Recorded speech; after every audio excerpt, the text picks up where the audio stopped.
Today's episode of the Bill Simmons podcast is brought to you by LegalZoom. Thanks to LegalZoom, they provide a way for regular people like you and me to get legal help and feel confident about navigating the legal system. Don't let legal issues freak you out. Go to LegalZoom.com today. Get the right help and protect your future the right way. To save even more, enter BS in the referral box at checkout. That's LegalZoom.com. Promo code BS. Today's episode is also brought to you by our old friend Stamps.com. How great would it be if the post office was open 24/7? Breaking news, it is. At Stamps.com, you can buy and print official U.S. postage for any letter or package using your own computer and printer. Even better if you sign up for Stamps.com and use the promo code BS. You get a 4-week trial plus a 110 bonus offer. That includes postage and a digital scale. Go to Stamps.com, click on the microphone at the top of the homepage, and type in BS. That's Stamps.com. Enter BS. Yeah. Clearing up for you. All right. Yeah. Can you picture us rolling? Can you see me on? Is y'all ready for me? All right, Joe House, were you ready for a little Tupac right there? I didn't even tell you. It was a surprise. That's a wonderful surprise. I'm picturing you rolling, and I'm looking for a ride on shotgun, son.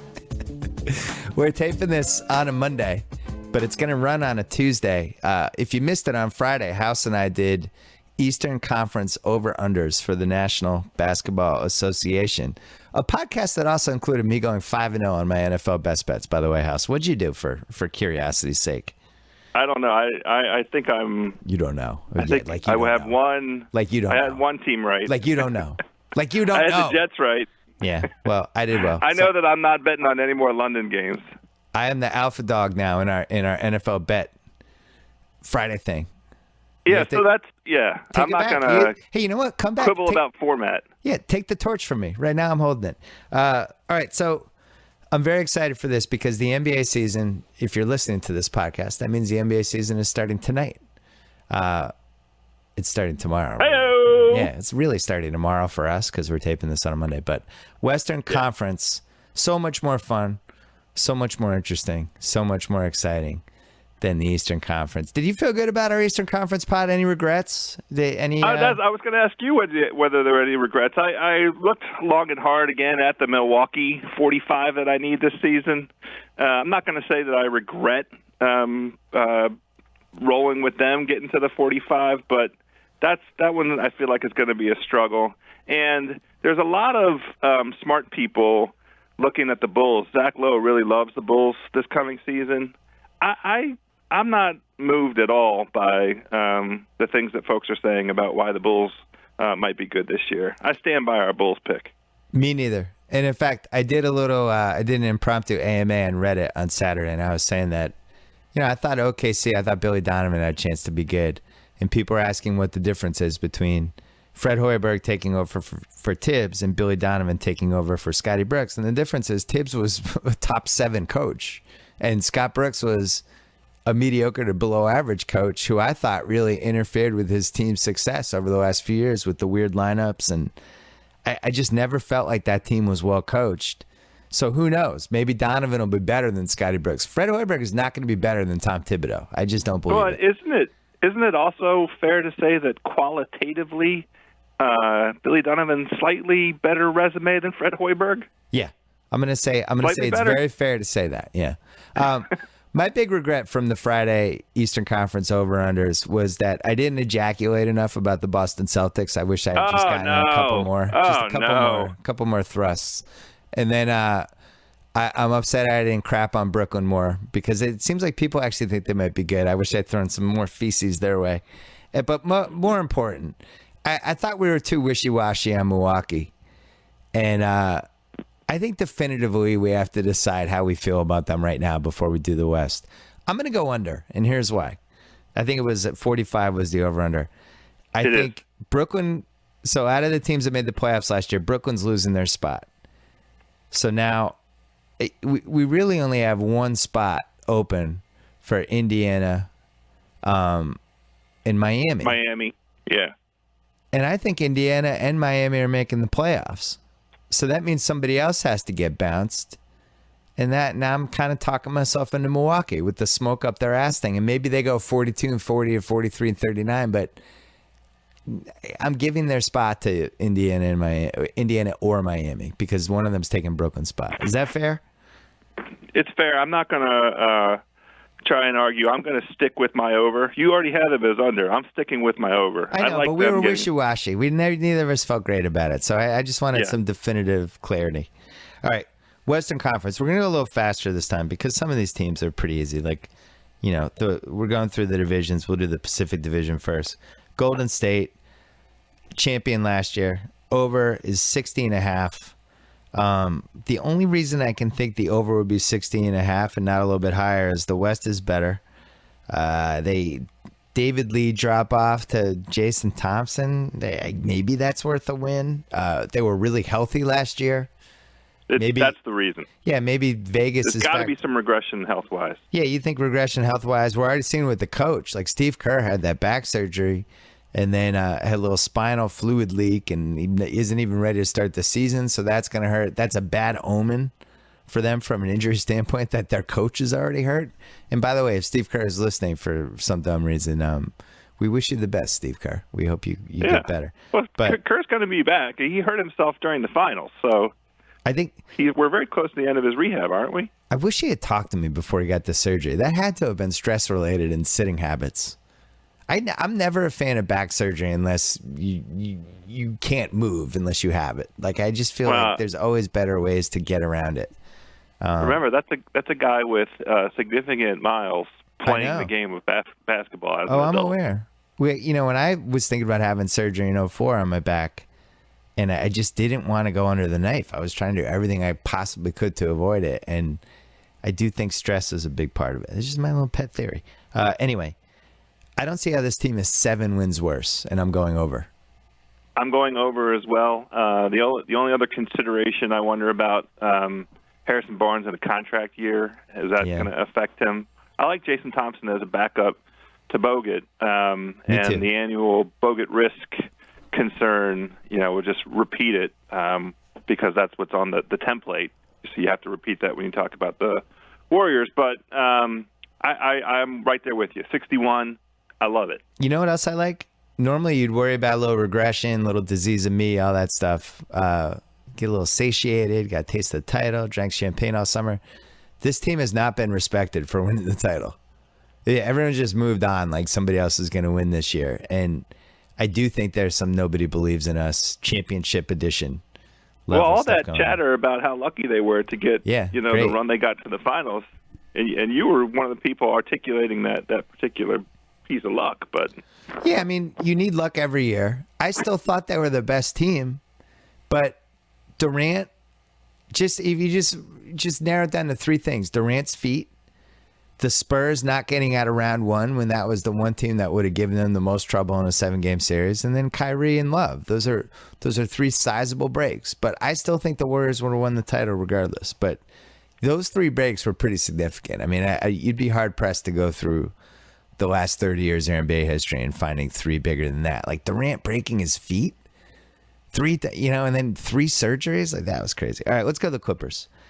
Let's do it. Every year I want to go under with them. 56.5 is the number this year. The difference between last year and this year is their bench is much better, almost to the point that it might actually be too loaded. Like I'm starting to wonder how they're going to play everybody. Well, everybody's going to be happy. They added Josh. They added Lance Stevenson. They got a full year of Austin Rivers. Please hold your jokes. Paul Pierce is in. DeAndre got paid. And not only did he get paid, but he had a whole June of Dallas blowing smoke up his butt saying he should get the ball. You're DeAndre Jordan. You're an afterthought in that offense. So is he going to want the ball more? There's some chemistry issues that worry me, but the depth, I think, is going to overcome that. I'm going over. I just don't see how they don't go 57-25. Over seems logical to me. What do you think? I'm right there with you on the logic. Here's the one concern that I have. Yeah. Is this the year that Chris finally starts to slide? We start to finally see CP3 showing a little wear and tear. And if so, his primary backup remains Yeah. It's really, yeah. So they improved it across the board on the bench, but at the most crucial position. Well, they want Austin Rivers. Austin son. Rivers as his backup. They paid Austin Rivers $55 million for 5 years. Do you hear me laughing? No, I think it's funny. It's funny. Yeah. Whatever. Yeah. So right. Listen, the kid showed some flashes, but in both directions in the playoffs. I'm with you. The Chris Paul thing. You know, the bigger issue for me is just 4 straight years of them falling short, and then the last 2. I hate using the word choke with athletes because all these guys are way better than I am, but they choked away that Oklahoma City series. I think they would admit that. And then what happened in Houston last year, which we discussed in the podcast a couple weeks ago, at home against Houston. One of the great collapses in the history of the NBA playoffs in Game 6. So yeah, that concerns me. It concerns me that I'm not positive DeAndre Jordan should be out there in the last 6 minutes of a must-win game with the free throw shooting. It concerns me that their best 3 guys that they've built this whole team around and now have just reinvested in for the future have really not won anything together. And but those are all separate issues from the over-under. They're going to be in the 58 to 62 range, I think. I think so, too. And I think that they will be motivated to play to that number because the positioning is going to be so violent this year among the top teams. I mean, it's going to be genuinely – there are four teams genuinely wanting to ensure the home court advantage, I think. I mean, it seemed like teams were playing for that last year. I think that still matters. I agree. And I think they're built for a regular season run. As long as CP3 can hang in there and give them meaningful minutes, I think they'll be fine. Well, so he was the 2005 draft. This is year 11 for him. Some miles. I mean, he had the MCL surgery or the meniscus. He had that when he was in New Orleans. He's always seems to play himself into shape during the season, which is something Shaq used to do and then started backfiring on Shaq late, although Shaq was a big guy. I don't know. I don't know what to make of this team, but I do think, I don't know, as I'm talking about as a contender, but I do think Pierce is going to have a dramatic impact on them because, as I said all last year, and all the Clipper fans were like, "You're being a hater." It's like, I'm just going to the games. I don't ultimately care if the Clippers are great or not. Like, I'm a Celtic fan. I'm just telling you what I see. The chemistry seemed off, and then the way the whole DeAndre Jordan thing played out during the summer was a clear indication that the chemistry was off. They talked about the lack of communication. Doc Rivers talked about how there were issues on the team that he didn't realize. These were all stuff you could see from my section at the games. So you were there for Pierce last year in Washington. Like, he will solve some of this stuff, I think, right? Oh, my gosh, absolutely. They would just have to tune him out and Doc. I mean, the force multiplier of those 2 guys together, right? 2 leaders, 2 guys with rings, and nobody else has a ring on that team. So I think that combination, because Pierce is like another coach. Yeah. He's a player coach at this point in his career. The most interesting thing to me is which Lance are they getting? Because, that's part of the answer to this point guard issue if it turns out that CP3 does start to show a little wear. It's not crazy that Lance can bring the ball up, but remember Lance playing defense 2 years ago? I know. I don't know what to make of Lance. It's almost like in football where you have the receiver who put up the giant season, and then he just gets drafted with a high pick, or people spend auction money on them for 3 straight years, and the guy sucks every year, and it takes 3 years to realize he sucks. Like Michael Clayton on the Bucks. You know what I mean? Like one of those guys where it's like, no, he's good, and then it's 3 years past, like, oh, he's terrible. Maybe Lance was just a fluke and a comet, and it was just a series of events that led to him being good on that Indiana team for a year and a half for fluke reasons that are now over. He was one of the worst players in the league last year. Of anyone who played more than 20 minutes a game, he was one of the 5 worst players in the league. We'll know by Christmas. I mean, there is no situation that could give him a better chance. Maybe the Spurs. But this situation that he's in right now is the very best situation of his professional basketball career. I'm very excited to redeem himself. Yeah, I'm very excited to go to the games. And FYI, I love Paul Pierce. Paul Pierce is fam. I'm all in on this Clippers season. I love Paul Pierce. I rooted for your team last year because Paul Pierce was on it. I'm all in on Paul Pierce and the Clips, and I hope it works out. I have the same concerns you, big picture, with CP getting 100 games out of him. And, just why hasn't this worked? This should have worked better than it has for these first 4 years. Anyway, Phoenix, let's go through them quickly. Overs 36.5. This is a team that feels like it could – a better chance of them free falling than there is for it to be a good team. They added Chandler. They picked Devin Booker with the 13th pick. They added Toledovich, who I actually like. They lost the lesser Morris twin. They lost Gerald Green. Brandon Knight, Eric Bledsoe as your backcourt. An unhappy Markieff Morris with a completely insane P.J. Tucker. And then Tyson Chandler at center. Alex Len, T.J. Warren, Devin Booker coming off the bench. A hodgepodge. And I liked where they were 2 years ago. I don't like this roster as much. What do you think? I'm in the exact same place. The interesting thing with the over-under, it's 36.5, and by them being 2 games worse, that still gets the over. So it's kind of funny. I think it's easy to properly criticize the position that they're in right now. They're in the mediocre middle, which is just deadly. Yep. And this revamping the roster, it seems like every year now, it's really hard to get a vibe as to what the hell it is that they're doing. We haven't seen Brandon Knight and my boy Bledsoe play together since Kentucky, but, there's a lot of ways to talk yourself into some upside here. The whole season really comes down to Morris. He's their, linchpin guy on offense because of his versatility, and – is he happy? Is he unhappy? Are they going to trade him? It's just so crazy. Crazy is the operative word there. I'm going over. I'm going over also. I don't mind this team. I think they'd be like a 6 seed in the East, and I'm intrigued. The fear would be that come mid-December they just give Morris away because they have to get him off the team and they just go for a reboot, but. There's talent here. Tyson Chandler's an adult. They're going to be able to play defense. They're going to get some stops. I think P.J. Tucker defensively is excellent. And Morris is kind of a sneaky crunch time guy, like somebody you can go to and run plays for, and he makes big shots. I think he's got huge balls. There's also some nice buzz. T.J. Warren is getting some, give this dude some minutes buzz. Yeah.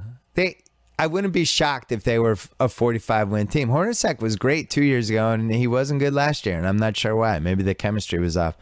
You can't say he wasn't good last year. They traded Goran Dragic last year in midseason. The whole thing fell apart. You put that on him? A little bit. Why was Goran Dragic unhappy? They had 4 point guards. Did he sign 4 point guards? That's true.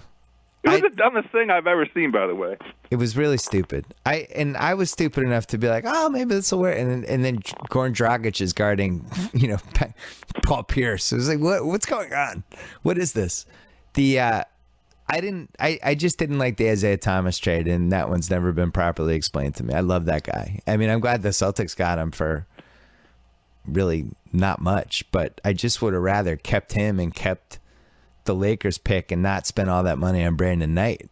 Would you rather have Isaiah Thomas for $8 million a year or Brandon Knight for 16? Like, it's no contest. I don't understand it still. Yeah. All right. Let's keep going. But we took the over. We have 3 overs so far. 3 overs. We might have 15 overs. I mean, The streak is about to end because we have reached the Los Angeles Lakers, and their over is 29. That over could have been 25. I would have gone under. That over could have been 22, and I would have gone under. I just don't see it. This team is. It reminds me of one of those movie sequels where you get to like the 4th sequel and everybody from the original movie's gone, and it's just this hodgepodge of weird actors, and they're trying. It's like Leprechaun 4. Well, they're trying to keep the franchise going with awful people. I don't get it. You still have Schwarzenegger and Stallone, but they're both in their mid-60s, and they're surrounded by guys like one of the Baldwin brothers, whose names I can't remember. You're right. This is Rambo 9. And Kobe's Rambo. Right. Yeah, and it's like they can't film Kobe from certain sides because he's so old that it'll show off the plastic surgery. And no, just film him from the overhead camera. We're good. Putting Kobe on this team seems like some sort of sociology experiment gone wrong. Putting Roy Hibbert as teammates with Kobe Bryant feels like it's some sort of attempt to see if somebody will cry in the court during a game. Well, it's going to be enjoyable. We're going to enjoy watching. I will watch them. I don't know. I want to see their kids. I want to see D'Angelo Russell. I want to see Randall. We were cheated out of Randall last season. I know. I mean, literally cheated. It was like the first game. I was excited for him. I worry about that dude though, because now you're talking about two major lower body injuries already. Broken foot, broken leg. Not good. So you're taking the under. I don't like that. The under does make sense, but 29 is all it takes for them to be an over. Oh no, 30. You need to get to 30. Just quickly, just so we don't completely dismiss the Lakers and the Laker fans get pissy. Settle down, Laker fans. You won in 2009, 2010. There's no way you should have gotten 2 titles out of that 2-year stretch, and somehow you did. So you should settle down. You had a lot of breaks those 2 years. Crunch time. Jordan Clarkson. I'm just throwing this crunch time lineup out there. Jordan Clarkson, Lou Williams, Kobe, Julius Randle, and Roy Hibbert. It's a crunch time lineup, and Kobe's playing better than we thought. Is that like mildly interesting to you or not really?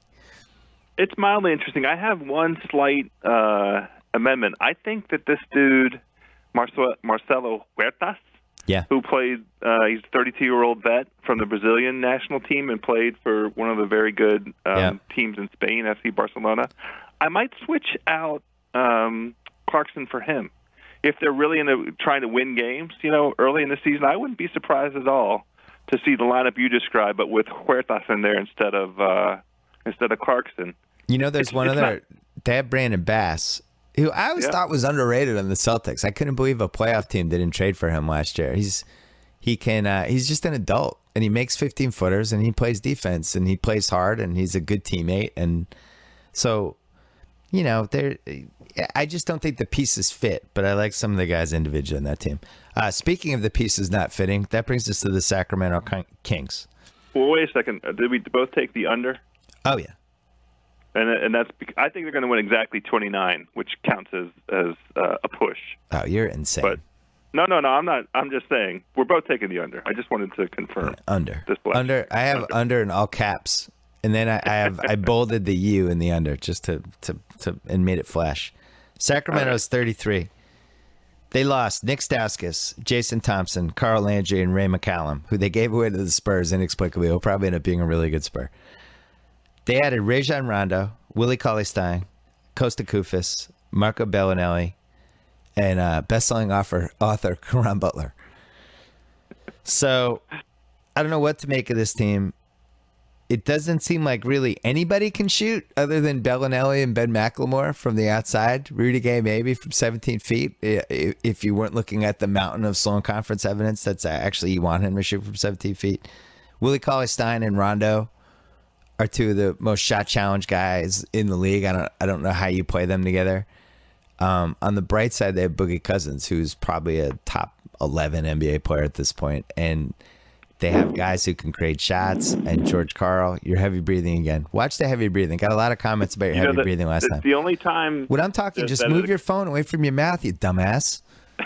Jesus. It's when I go to grab my materials. I have some important material to research. All right, people think like you're getting excited, like you're getting aroused as I talk about that. Like people are scared. They don't want heavy breathing house. I'm going over. I can't believe I'm going over. I'm going over. I think they're going to be all in on trying to win. It's not a situation where they're going to be going, no, we should start losing now. I think to the bitter end, they're going to go down in flames with this team. And I feel 36-46, something like that. I think we take the over every single year for this team because we keep rooting for the over. We want the over. Really do. We take it every year and get it wrong. Yeah. I'm on board with the over as well. I like them. We need 34 wins to get the over. I mean, you look at it and you go, that's 5 wins better. Yeah, you go Rondo and Ben McLemore. I don't know what to make of Rondo. It wouldn't surprise me if he's just in China in like 3 months, and it wouldn't surprise me if all of a sudden he was playing at an all-star level again. I think he has the biggest ceiling basement of any NBA player over the age of 25 right now.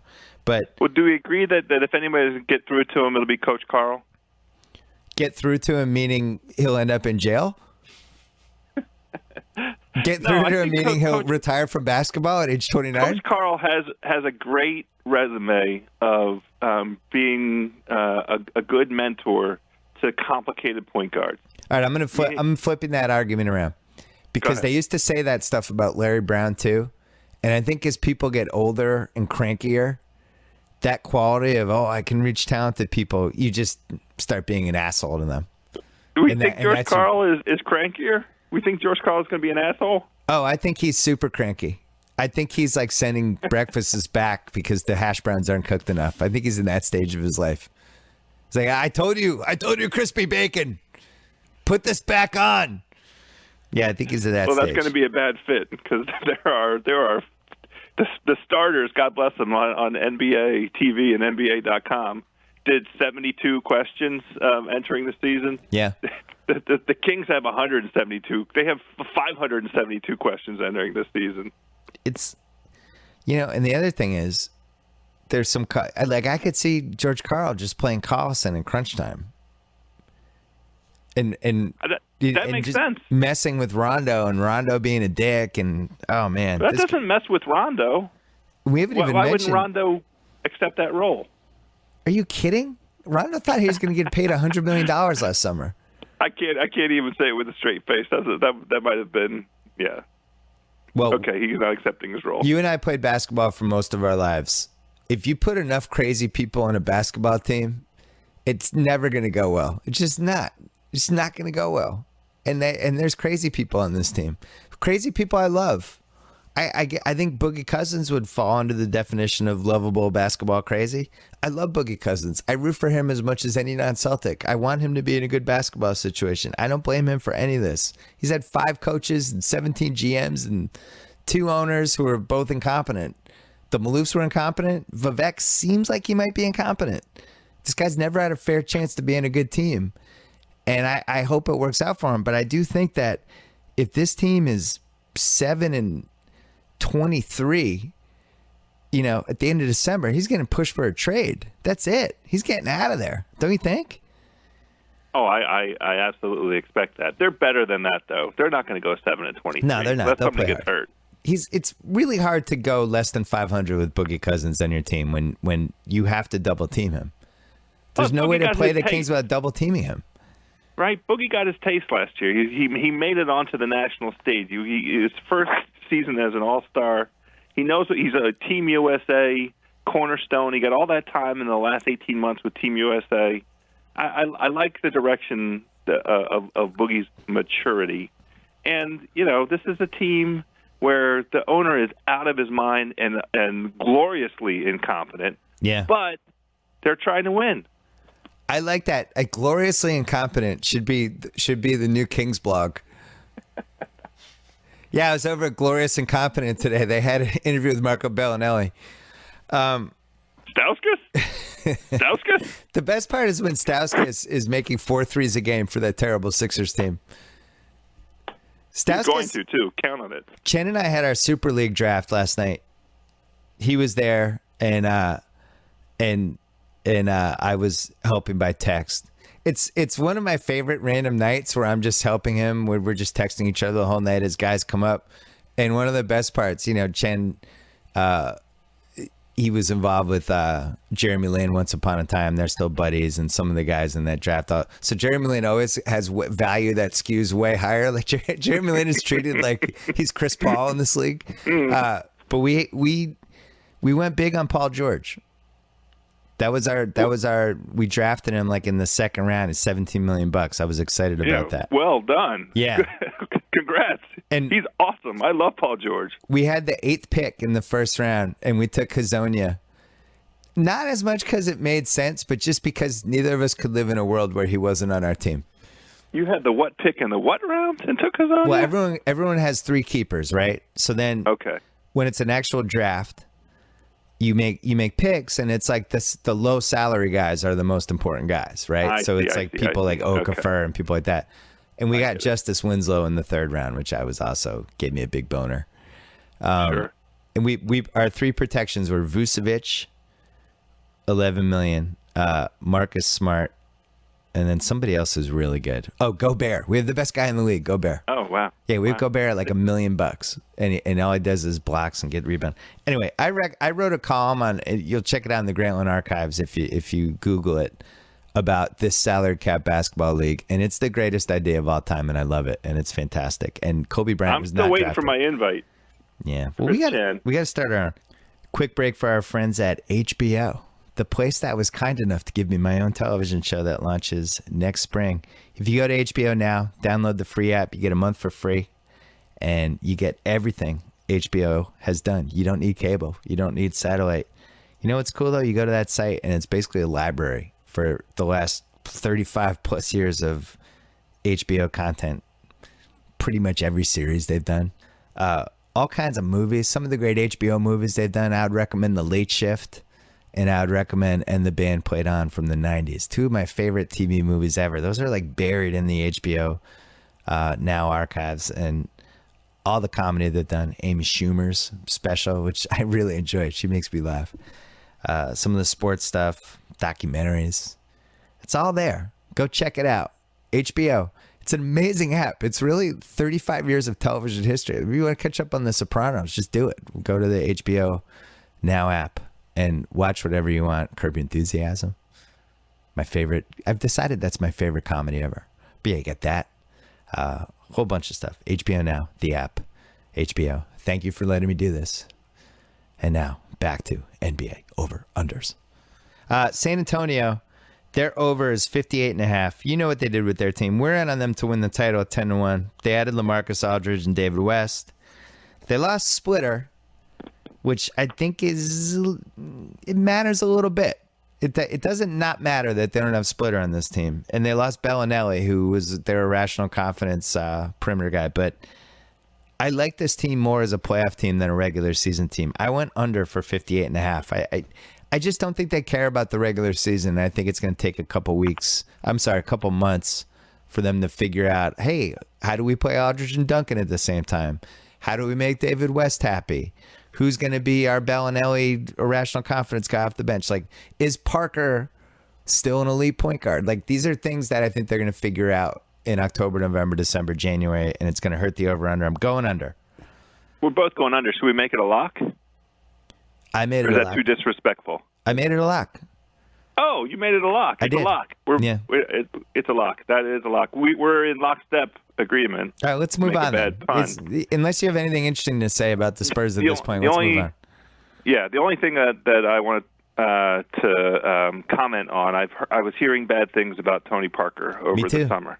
Yeah. So Patty Mills might be getting a lot of run. I like Kyle Anderson quite a bit, but so the Parker thing, just quickly. Year 15 for him, which seems impossible, but he's only been in the league 4 years less than Tim Duncan, even though I think he's 7 or 8 years younger. Year 15 for point guards, not great. I mean, Stockton in the mid-90s on Utah, that's when he was younger than Tony Parker is in NBA miles right now. So if you think of like John Stockton in the late 90s and where he's playing 28 minutes a game and was kind of aging John Stockton, that's Tony Parker right now. I don't think he's ever going to be an elite guy like he was in 13 and even 14. He's at a different. It's impossible. Point guards are, you only have so many of those back and forth zoom drives in you.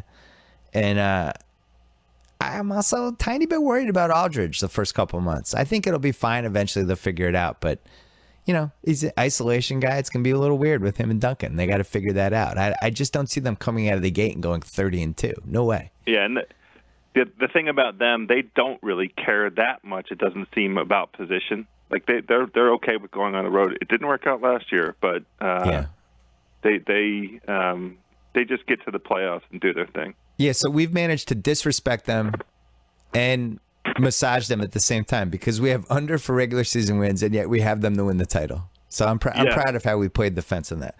Yes. My next team is also a lock. Oh, this is a lock. This is our lock of the year. Actually, the Celtics are my Eastern Conference lock of the year, and this is my lock of the year for the West. The Houston Rockets over 54.5. Not only are they going to go over, I think they win the most games of anyone in the NBA this year. This does not mean they're going to win the title. I just think they're built for the regular season better than any other team. Joe House, discuss. I couldn't agree more. In big, bright red letters, I wrote when the great Tate Frazier circulated this at the end of last week. Can we still get 54.5? How is it possible that that the angle on them is a game and a half worse than last year. They're deep at every single position. Now, you could talk yourself into slight regression out of guys like Trevor Ariza, and I guess he wasn't even that good last year, statistically. No, he shot the threes great. I mean, well, pretty good.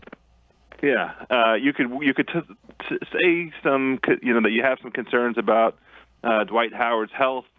Well, especially it turned out he had a bum knee in the round 3, which nobody knew about. I know. We could tell though. We said it. We were talking about the Miles finally catching up to them in round 3, and you could see it. We didn't have an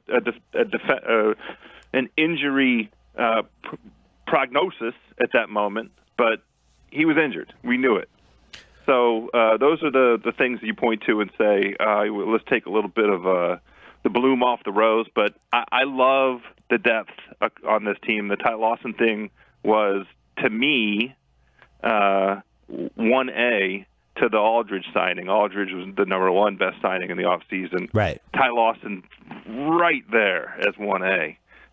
It was the high. We both loved him. Yeah, it was the highest ceiling pickup that anybody made in the summer, because if it works out, you're talking about a guy who can change games off the bench, which nobody has. Like the Celtics have it with Isaiah Thomas, but he's basically a starter that comes off the bench. In this case, you have somebody who's not a starter who can come in and change a game in 2 minutes with his speed, and if they can keep him right off the court, it also gives them the lineup flexibility they have now. Like they could play Beverly and Beverly, by the way, is back, who wasn't there last year. Easy to forget that part. But they could play Beverly and Lawson together. Like, why not? They could go small. They can go big. It's a Dirk Diggler team. It's they can go in all directions.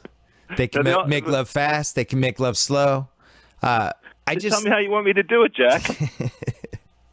It's a Spanish Panalones team, and the other one they got.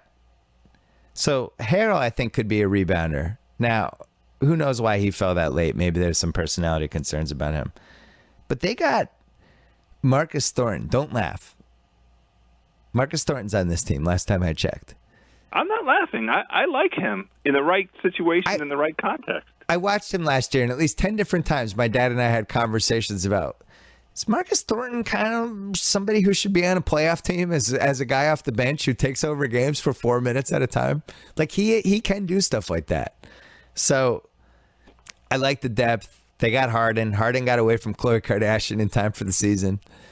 And I think they're in the 60s. This is the only team other than the Warriors that I think has a legit chance to beat. Like, I'd be surprised if they weren't in the 60s.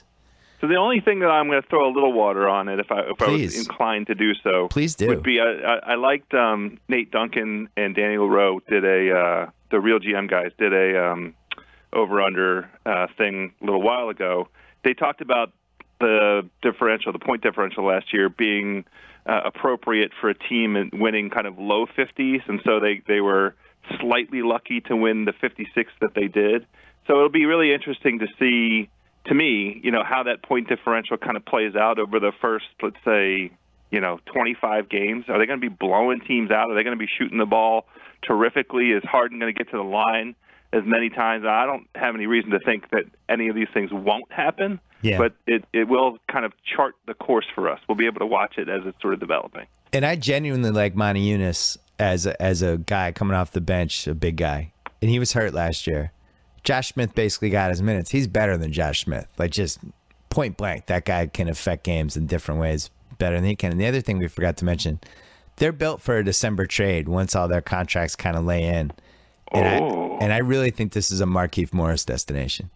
Daryl would have no problem trading for that dude. If things go bad for Phoenix early, there's a couple Markieff Morris destinations. I think the Celtics are one. There's teams equipped to do a 3-for-1 with some picks. Houston's one, Boston's one. I think Toronto's a possibility, but Houston's ready to do something. They have pieces. Do they have enough pieces to bring in Carmelo? Oh. Or does he not make sense for them? Oh. Well, Daryl won't care. He would do that. He would do that. That's Because he interesting. can make anybody work. Oh, I like Carmelo. Imagine Melo out on the perimeter. Melo is a sneaky good 3-point shooter. I hope Kirk Goldsberry doesn't kill me for saying that. I think he's a sneaky good 3-point shooter. Both of us just want to see Carmelo on a good team again. I love That's Carmelo. true. I love watching Carmelo. I like watching him play basketball and in crunch time where teams know he's going to shoot and he shoots anyway. He scores. I enjoy it. It was such an exciting moment when he dropped 60 last season. I loved it. It was one of my favorite moments of the whole NBA season last year. He's a businessman. That's the other thing you gotta love about him. The guy's a businessman. Guy knows business. Guy knew to grab that giant contract from the Knicks and then immediately get knee surgery and throw away the season. He's a businessman. He likes to stand in the window in suits. Let's spend as little time on this next one as possible. The Memphis Grizzlies over 50.5. It's the same team they've been the last few years. I think they're treading water when everybody else has gotten a little bit better, and it feels like they're in that 48 to 50 range. I'm going slight under, just out of respect to everybody in Memphis. I respect the team. I just don't see how they're better than they were last year. So, I don't think they're better than they were last year either. Well, they won 55 last year, we should say. Yeah, that's right. They only have to win 51 games, so I'm taking slight over. Okay. And so we're going to have a slight disagreement on one for once. Fair enough. Zach's been in the league since 2001, I should mention. That was one of my things. A lot of miles on Zebo. Huh? A lot of miles on the Zebo. This is year... 34-year-old Zebo. Yeah, he's like Parker. This is year 15 for him. The reason I knew they were in the same draft was the Celtics had 3 first-round picks, 10, 11, and 21 that year. And we somehow didn't get Zach Randolph or Tony Parker. We just kept passing on both of them. And we took Joe Johnson and traded him after 50 games. We took Kedrick Brown, Joe Johnson, and Joe Forte. And Tony Parker thought we were drafting him. We passed Zebo. I remember that was the first year they started showing Summer League, or we went to Summer League or something where my dad saw Zebo in Summer League and was like, oh, we passed on that guy twice. I just watched him. He was scoring on double teams. This guy, Zach Randolph. He went after our 2 picks, but before the 3rd pick, and we just didn't get him. Why didn't we get him? He's a lefty. My dad loves lefties. This was Chris Wallace at the height of all his powers. The height of his Chris Wallace-ness. All right, we'll move on. So slight disagreement on that one. Yeah, the one thing, I like Brandon Wright on this team. I like Matt Barnes on this team. Those are both, on the margins, interesting little upgrades. But I'm right there with you. They could win 48. They could win 52. Yeah, at some point you got to kind of fade back to being good but not very good. Yeah. I'm also prepared to just flip my opinion on the Grizzlies in a week. Be like, oh my God, they look good again. I wish I had rethought that. I'm always rooting for the Grizzlies to do well. All right, so New Orleans, their over is 48. Tyreek is out for 6 weeks, it looks like. Drew Holiday has just injuries. He's maybe never going to be the guy we thought he was going to be for that team. They gave up 2 lottery picks for him. And I don't care. I just think the days of Anthony Davis winning less than 50 games are over. It's just as long as he plays 82 games a year, something close, he's a 50-win guy. And I don't care who his teammates are. I really don't. I'm going over. Wow. I'll go further. Lock. Wow. Yeah, lock. I believe in you, bro. I believe in you, Anthony Davis. I'm not joining you. Good. I think it's going to be a push. The number's 48. I think they're going to win exactly 48 games. No. I understand that. No. I'm just telling you. I'm taking the under. It's a slight under. I think they're going to win 47, exactly 47 and a half games, since I have to take the under. The injury thing Tate, you're recording this, right? At some point is a problem. Right. Huh? Tate's recording this. I'm excited to play this for you when Anthony Davis, the day after he gives his MVP speech for the 2015-16 season. I'm rooting for that. Nothing would make me happier than to see him make another leap. You're not rooting for it. You went under. You're not rooting for it all. You heavy-breathing weirdo. I don't think, as great a player as he is, that a single talent in the West is capable of delivering 50 wins. You have to have the guys. You have to have the cast. They have 6 guys that are either hurt or in some stage of recuperation right now. Ashik is hurt. Tyreek is hurt. Norris is hurt. Pondexter is hurt. Babbitt hurt. Pondexter, by the way, saved their season last year. Yeah, a little bit. Well, they got Super Nates on this team. You know he's going to win some games. They went from Monty Williams to Alvin Gentry, which is like going from a Hyundai to a Tesla. Well, not just that, they also got Darren Erman, the guy from the Celtics. And they got Darren Erman. Way better coaching staff. How many games did this team blow last year? It's going to be if Davis plays 80 games, it's impossible for them not to win 50. I'm just saying. Well, by the way, that would be the first time that he needs to play 70 games for the first time in his career. Now, that's a fair comment. If you're going to tell me he can't stay healthy. You know who else they added? Kendrick Perkins. Leadership in the clubhouse. Little guy to defend my man Anthony. Well, guess what? How are you going to enjoy watching him get a lot of minutes to begin this season? Because Asik and Ajinker are still coming back from injury. We'll let him throw 2 jump hooks off the backboard, and we'll be done with it. We won't run another play for him. Last season, their best player to play more than 70 games, Tyreek Evans. Guess who's in a contract year? 26-year-old former stud by the name of Eric Gordon, who really quietly had an awesome shooting year last year. Well, I'm glad you used 45% from 3. Guess who else in a contract year? A rejuvenated Ryan Anderson, who had well-documented terrible trouble off the court, hurt his neck, hasn't been right physically and emotionally in 2 years. Contract year, feeling good again. That guy shoots threes. This team's going to shoot threes and make them. I love Ryan Anderson, and he is absolutely positively in the best possible situation for him with this team. Oh, what a shame we don't get to watch Tyreek Evans keep shooting when Anthony Davis should have the ball. I wonder how they're going to recover from that. Oh, well, let's go with plan B, giving the ball to the MVP, Anthony Davis, over Tyreek Evans taking on 3 guys and driving to the basket. I've had it. I've had it with all these people who don't respect the brow. He's going to win the MVP this year, and they're going to win 50 games. Done. Lock it down. I'm rooting for that to happen. I just don't think it will. And you're asking me to take my hard-earned greenbacks, my hard-earned George Washingtons, and put them in a place where my heart isn't.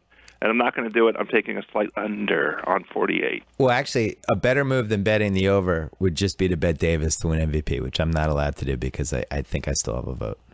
Whoa, I didn't know that. That's too bad. Yeah, I have a vote. I'm not allowed to bet on any of the awards. But I think Davis is the MVP favorite this year. I'm allowed. Especially when his team's banged up in the first 6-7 weeks, and he's like, I guess I'm just going to have to carry us every night, and I'm 23. I think I can handle it. I hope he does it. I want him to do it. All right, let's quickly go over Dallas. Dallas is 37.5. Wesley Matthews is allegedly starting on opening night, even though he tore his Achilles like a week and a half ago. I don't get that. Chandler Parsons. He must have had Adrian Peterson's very fishy leg specialist. Well, maybe Ray Lewis healed his Achilles. Is that possible? They have deer antler spray in Dallas. Did Ray Lewis heal his Achilles during his book tour? Maybe he went to Germany. Maybe. Chandler Parsons. Microfracture surgery, might have had it, may not have, might be ready for the opening season, might not. Seems like he spent his summer, instead of rehabbing, going out with DeAndre Jordan every night and trying to be a famous celebrity. And that makes me nervous. No Tyson Chandler.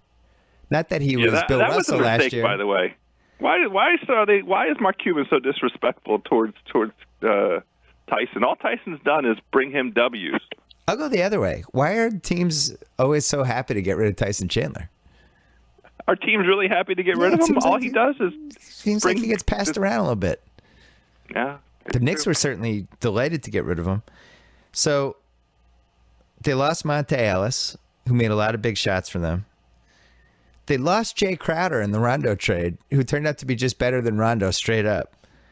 They added Zaza, who I got to admit I've always kind of liked. And huge head on Zaza, one of the biggest heads in the NBA. And he'll fight you. He's one of the few guys who actually fight you. He's not ready to have the hold me back fight. He'll actually fight.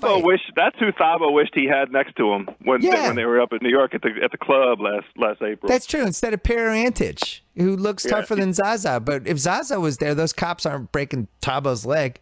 So Darren Williams is here, also known as the artist formerly known as Darren Williams. I think he just has the symbol like Prince did. I am not optimistic about the Darren Williams era. I'm not optimistic about this team and the X factor. Rick Carlisle on a contract year, 1.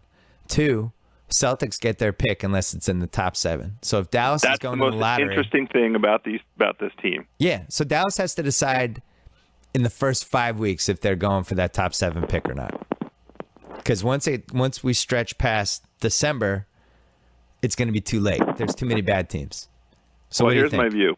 Poor Dirk. Did you see the picture over the weekend Poor of him dressed up as Lurch? Poor Dirk. It was a Love pitch-perfect Lurch. I think what we're getting this season is Lurch Nowitzki. I think it was the perfect picture for what we're getting out of the Dallas Mavericks. It is going to be the Adams family, and Dirk is going to be Lurch, and they're going to be lurching around.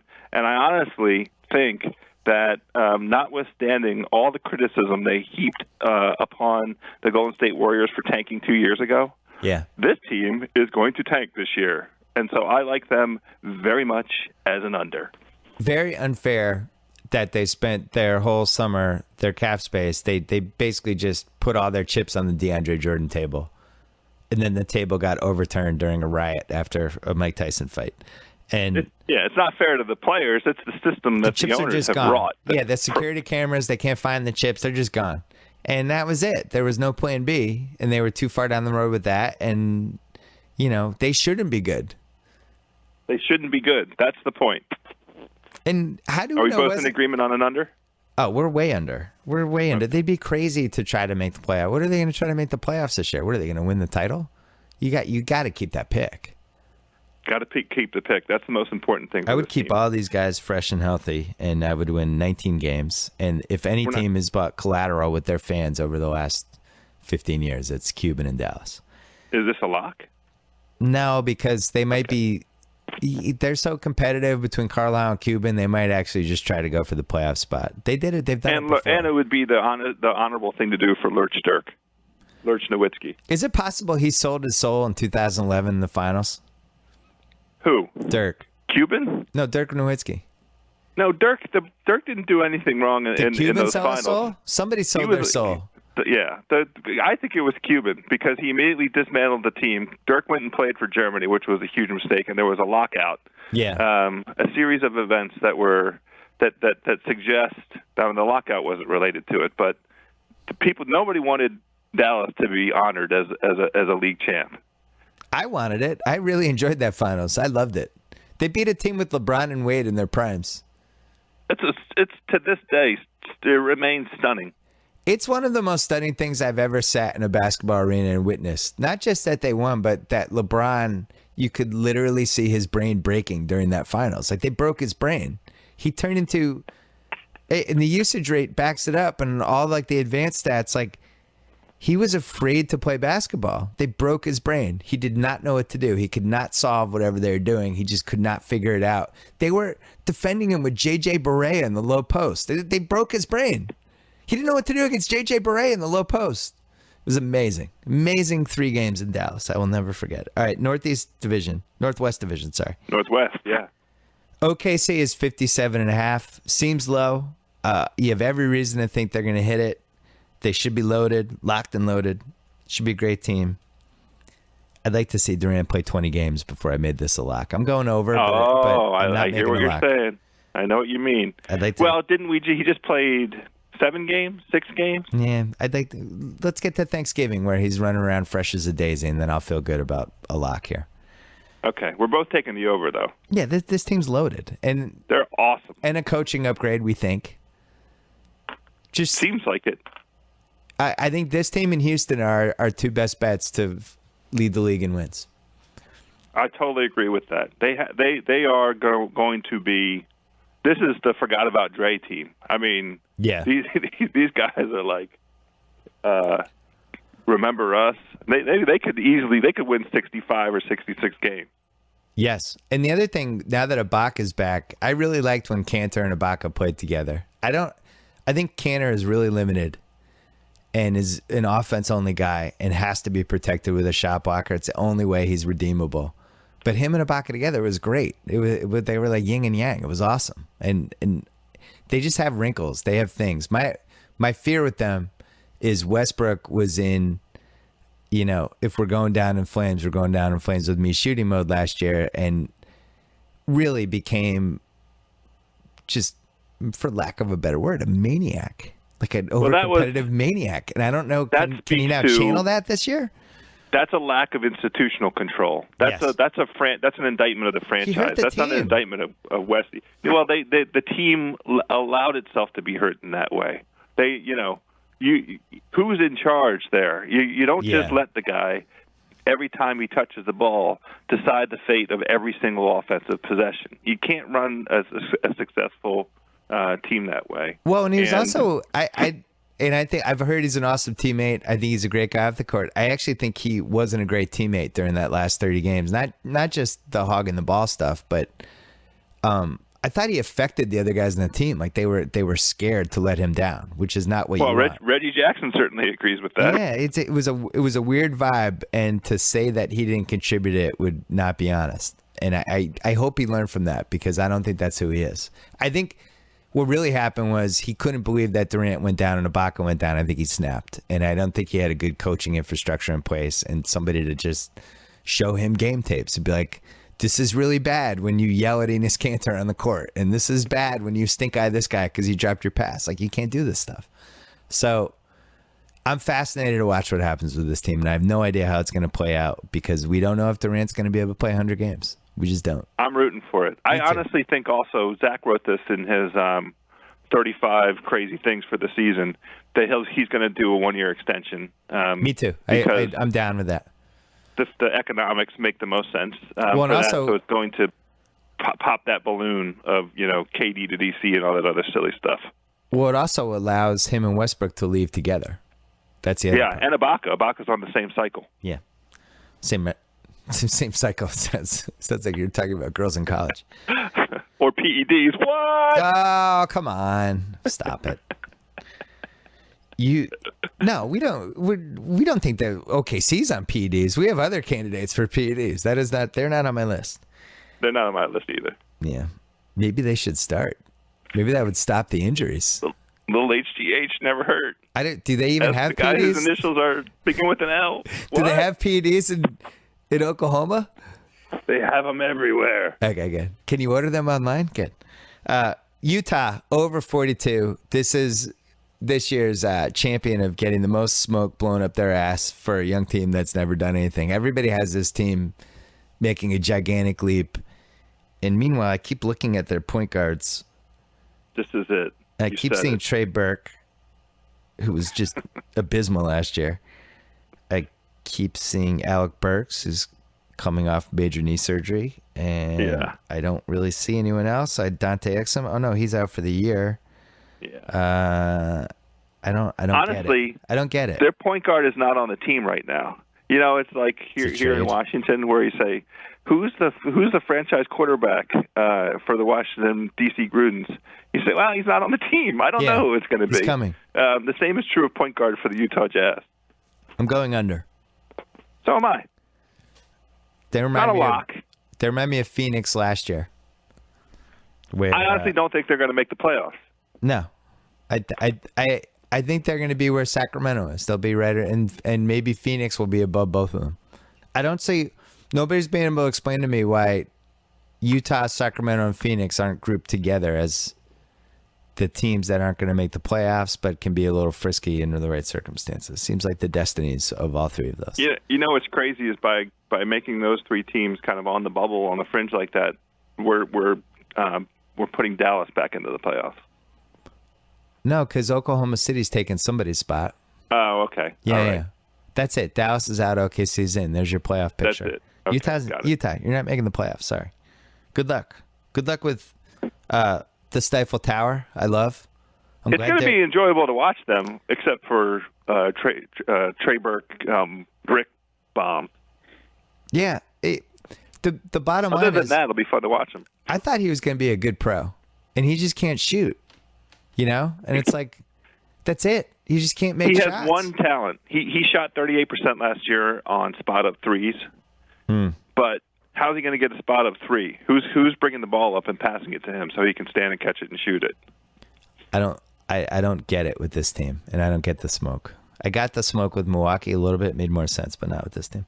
All right, Denver's over is 27.5. They've blown it up. They lucked out because Vlade Divac passed on Moody at number 6. Because Moutier didn't work out for Sacramento, and he didn't want to take a player he hadn't worked out. So instead he took Willie Cauley-Stein, even though Moutier had much more value, and he should have just taken Moutier and figured it out later. These teams are like, oh, yeah, we didn't work him out. I don't feel like, just take him, figure it out. He's the most value. Just take him or Justice Winslow. Just take one of those two guys who have the most value and then flip them for more picks or something. Don't take Willie Cauley-Stein at 6. What are you doing? It is kind of insane. Like, what are you doing? I like their young core. I like, Me too. Obviously, Nurkic.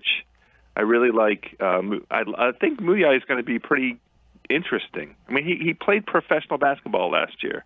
You know, he's not a kid who's coming in cold. He has the most important position in the most at the most competitive slot in the West, right? Well, you figure they're going to let him run everything and be the man and do all that stuff. And your model for that historically is a situation like Tyreek Evans and the Kings. Yeah, where he wins the Rookie of the Year perfectly. Yeah, he wins the Rookie of the Year. Puts up big stats. Season. Yeah, and they win 22 games. So we're both taking the under, right? Yeah, and it's a borderline lock for me. I do like some of the players in this team, but I also think, this is a team that has the Knicks' first-round pick. They do not have their own first-round pick. Well, actually, that's not true. Is the Knicks pick protected? My bad. They get the lesser pick. Or, I'm sorry. They get the better pick of their pick or the Knicks pick. So if they think the Knicks are going to be better than them, then they can tank and go the other way. I think that's how it works. The Knicks don't get their pick. The Knicks pick whatever. The Raptors get whatever is the worst pick. Oh, the Knicks have the no Raptors incentive are going to get the Nuggets pick. Though if the Nuggets win 24 games and the Knicks win 30 games, they'd get the Knicks pick. Okay. Yeah. Well, Kirk Goldsberry says they project to be the worst three-point shooting team in the league, which is a tough stat for a league that is now highly focused on a three-point shot. Yeah. And I just like the under. The only thing that makes me stop. Don't qualify. No, stop. No. Is Mike Malone. Mike Malone. I respect Mike Malone. That's all. Because he coached 500 basketball for 3 weeks. I like Mike Malone too, but everybody's got to stop acting like he was Tom Thibodeau. Under. He didn't really do anything. Yeah, under. Last Not team, locked, though.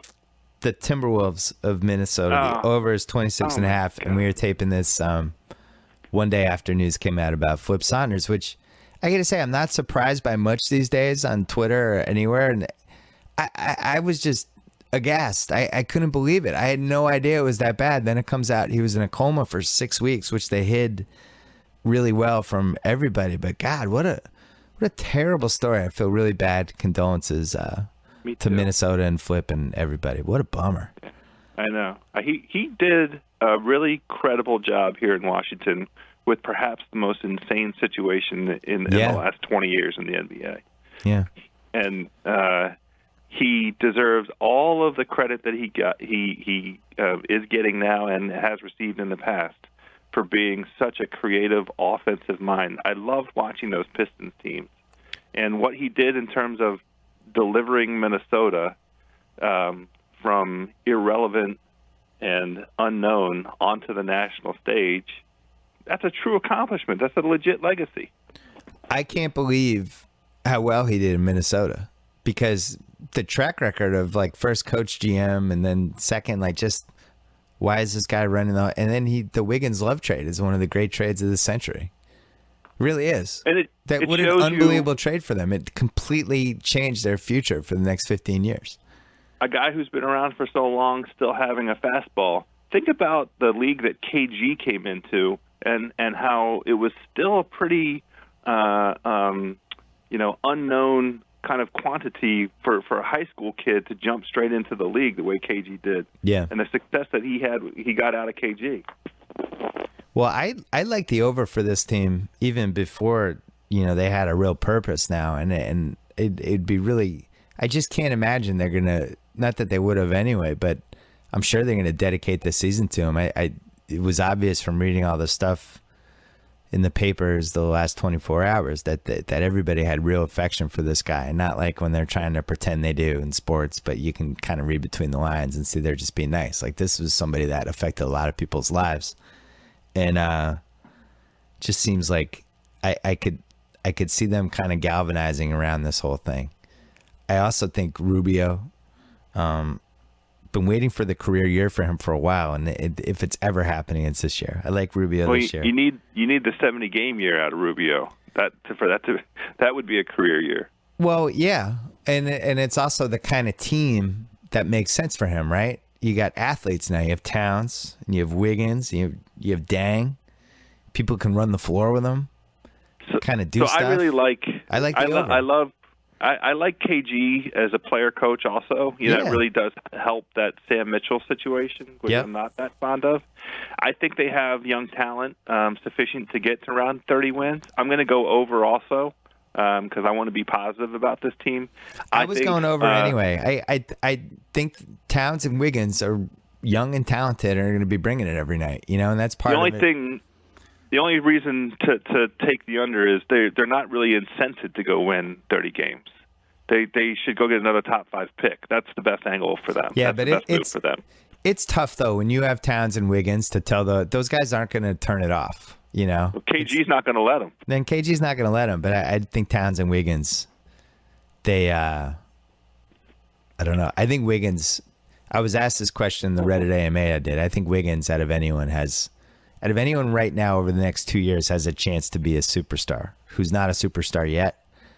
I don't know if it'll happen this year, but I think a lot of seeds will be planted. That game is basketball's so easy for that guy, and he's going to figure it out. I thought he hit all the right checkpoints last year, and it's going to keep going and going. And now Towns, I don't know what to make of Towns. I don't know what his ceiling is, and didn't really watch enough of him. But I couldn't have a better mentor than KG. Yeah, it'll be great. I'm excited to watch that team. I'm not as excited to watch. Yeah, we go over for them. I'm not excited to watch Portland. There's been some buzz about Portland's a sneaky better than you think they are and all this stuff. And I keep hearing that and seeing that. I just can't make any sense out of it. The soccer moms are getting into it again. That's what they do. No. I'm doing that with my kid's soccer team right now. I'm convinced we're going to make a run in the state cup, and I think we've scored 1 goal in the last 4 games. They only have to win 27 games to get to the over. I just don't see it. I just don't see it either. Unless you said Aldridge is a Ewing theory candidate. Okay. So is Ed Davis and Noah Vonleh going to be able to replace Aldridge's production? 80% of it? No. I don't see it. I'm just totally unwilling to, without having seen 1 minute of it, try and project what kind of player Dame Lillard is without all the parts that have been around him since he entered the league. There's that. Who the hell is he going to be? Is he going to be Westbrook last year? Well, I like C.J. McCollum. I'm excited to see him on a good team at some point. I like him too. He's a very good role player. Yeah, you know what I don't like? Him and Damian Lillard in the same starting lineup. Yeah, he has to play 32 minutes a game now. Well, who's guarding any 2 guard? Nobody. Who's guarding Klay Thompson? Who's guarding Klay Thompson? Nobody. Those 2. Nobody on this team is guarding anybody. And this conference is loaded. That's the other thing. Look, everybody looks better in the preseason than they are. Somebody's got to be in the bottom. It's sports. You have teams at the top, teams in the middle, and teams in the bottom. I mean, you look at the West; it's really hard to find teams that are going to be in the bottom. So I'm going to say Portland under as well. All right, quick recap for our locks. We both have Golden State over 60.5. We both have the Clips over 56.5. We weirdly have Phoenix both over 36.5. Under Lakers 29 both. Sacramento, we both have over 33. We kept agreeing. Under San Antonio 58.5. We both have that as a lock. Yeah. Our lock of the year over 54.5. The Houston Rockets. If that was 58, I would still go over and I would still go a lock. I'd be shocked if that team didn't win high 50s to the 60s. Memphis, we disagreed. You had over 50.5. I had under. I don't feel that strongly about it. And then we vehemently disagreed on the Pelicans. I went over 48 with a lock. You went under. You did that. And I'm going to shove it right in your face. I'm going to shove it right in there. Dallas. Hope it tastes like a cheeseburger. Dallas under 37.5. Did you make this a lock? No, I asked you. We expressed a little bit of a reservation around disrespecting Lurch Nowitzki. Mavericks over 57.5. I'm sorry. OKC over 57.5. We both went over. We wanted to make it a lock. We just want to see Durant play for 2 months. We need 20 games of foot joy. Utah under 42. It's a borderline lock for me, but I stayed away. But we both went under on that one. Yeah. Denver under 27.5. We agreed on that one. Minnesota over 26.5. We agreed on that one. Portland under 26.5. We agreed on that one. You have one lock left if you want to use it, or you can just be a big wuss. No, I'm going to use it. I didn't realize that I had the opportunity to have my own individual lock. Yeah, you have your own lock. I'm going to put it on the Denver Nuggets under, because I think that they're going to trade every single vet on their team. You're taking the under EA for me to EA. That was my worst joke. My worst joke of the two-part podcast. That was a bad one. Houston. House lock. House lock. All right. Well, we'll see how this turns out. I look forward to the weirdos on the internet putting this all down on a piece of paper so we can keep track, and then repeatedly mailing them to us and taunting us when we're wrong about things, because Portland's 8-7 in the first 15 games, and that means we're wrong about Portland. All this stuff is fun. I'm really excited for this season. Joe House. Yeah. It's going to be good. It's been a pleasure. Hold on. Let me say goodbye to a couple of our friends. Thanks to Stamps.com for sponsoring today's BS podcast. There's a better way than dealing with the post office, people. Go to Stamps.com and get a 4-week trial that includes a $110 bonus offer, free postage, and a digital scale. Go to Stamps.com, click on that microphone at the top of the homepage, and type in BS. That's Stamps.com. Enter BS. Play us out, Tupac. We up out this bitch. Anytime y'all want to see me again, rewind this track right here, close your eyes, and picture me rolling.